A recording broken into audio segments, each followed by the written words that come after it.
Hello everybody and welcome to another free guide and tutorial for the golden shot. Difficulty level is hard and we are going to have a look at the Wiseacre hole number 2. This is a little tricky one, definitely a good chance, but as we're having two different aim points depending on what wind direction we have, it's definitely going to be a little bit harder than if we would be having just one specific aim point. But before we have a closer look at everything, do not forget to hit the thumbs up button on the video. Also subscribe to the channel and support me and the work we do here on the YouTube channel. And also turn on the notifications as well if you do have any interest to follow along when we do have a new live stream or a new video or something like that. We're going to play with the golden wood club and the golden long iron. We're going to have two aim points and we're going to have a look at those two. Now, we do have the first one, which is the easy one. All right, this is a no move target, so we're not going to touch the target until it's time to adjust the reins. When do we do this aim point then? We do that when we do have a crosswind or we do have a headwind. If we do have a tailwind, we're going to have to change it up a bit because we will otherwise go in between clubs. So in tailwind, we do from absolute max club with the yellow ring by the rough on the right. And as everyone is playing with the same golden shot clubs, the max line will be the same for you as it is for me. So at max line, yellow ring by the rough line.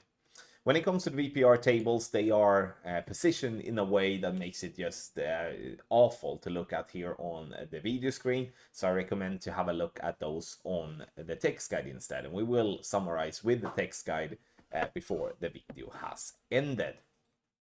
So let's have a look at the shots then. We're going to have 4 shots to have a look at, and we'll start with shot number 1. And you will see shots that it's not just tailwind or it's not just crosswind and headwind. It's going to be a little mix. This is a tailwind slash crosswind. It's way more crosswind than what it is tailwind though, which makes this, in my opinion, to be one of the trickier wind angles to work with. Because first and foremost, you need to make a decision of, shall I play it as the crosswind and play the NMT, or shall I play it as the tailwind and play it as per the tailwind angle? So you have to make a decision quick when you are in between like this. Adjustment is going to be made, and with the long iron we do max plus 10. We bounce on the fairway, and then we will use the right spin here to get the ball to go towards the pin. Now, we're not using much right spin, but we are going to use a little bit at least. The ambitious it is, and we open it up to see that we are getting some berserker balls and then also some nice little club cards in the end.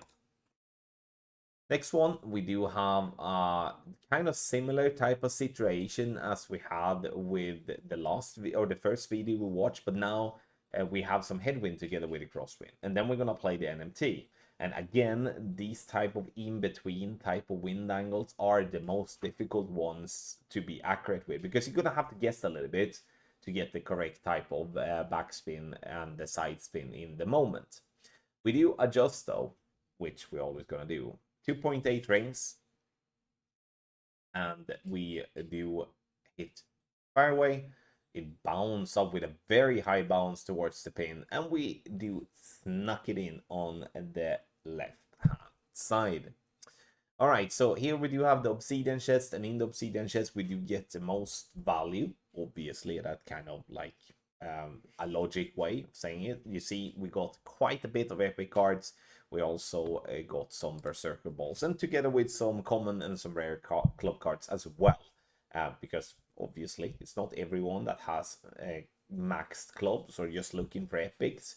I think golden shot is such a brilliant way to play and get some extra stuff, especially when you have a free guide to follow, and together with also being able to play with the same clubs. Now we do have a more or less straight tailwind with definitely some right to left component with it, but definitely more tailwind. We are adjusting 3.8 rings, pulling over the bullseye, and we are applying some topspin in the tailwind. So we're not using backspin, even though it would make sense in our heads to use backspin to slow the ball down. But as we are so far away from the hole, we do need to use some topspin, otherwise the ball will not get to the hole. The ball comes in, and we are dropping dead center for the hole-in-one with a very good pace. Now the Obsidian chest once again, and like I say in every single video, you can only get the Obsidian chest once. So the all-in-one chest you can only get once, then you will get the next chest in line. Alright, we do have some boomerang cards and then some berserker balls, and we are having another tailwind to end up with, where we do have a left to right cross and a tailwind. Now, the tailwinds are working as equally well as the cross and the headwinds. Obviously, the aim point with cross and headwind being an NMT position is definitely the one simplifies it the most for us, and it shaves off so much time that we can actually play an NMT. But, you know, it's not the end of the world if we do get tailwind either, right? 6.4 miles per hour, 3.8 rings. I'm looking at the side to see how many rings to actually pull, as I have the text guide on the right hand side of the screen. The ball comes in with, again, beautiful speed, right at pin, and we get ourselves another obsidian chest to walk away with. Let's see what we do get in the chest besides the 9 is it 9 berserker balls? I think it is 9 berserker balls, but that failed, so we didn't get to look. And I blacking out here a little bit. Yeah, there we go. 9 we're getting berserker balls. All right, let's have a look at the text guide. Here you can see it's what can I call it?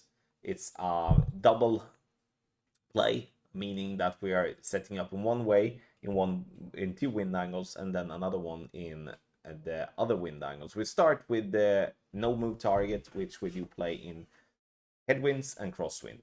PPR table on the bottom left, we play min +10, and then the spins are direct headwind, 3.1 backspin, half a bar left spin, left to right cross and headwind, 3.2 backspin, 1 left spin, right to left cross and headwind, 3.2 backspin, 0.3 right spin, direct crosswind left to right, 3.8 backspin, 1.3 left spin, and direct crosswind right to left is 3.8 backspin, 0.7 right spin.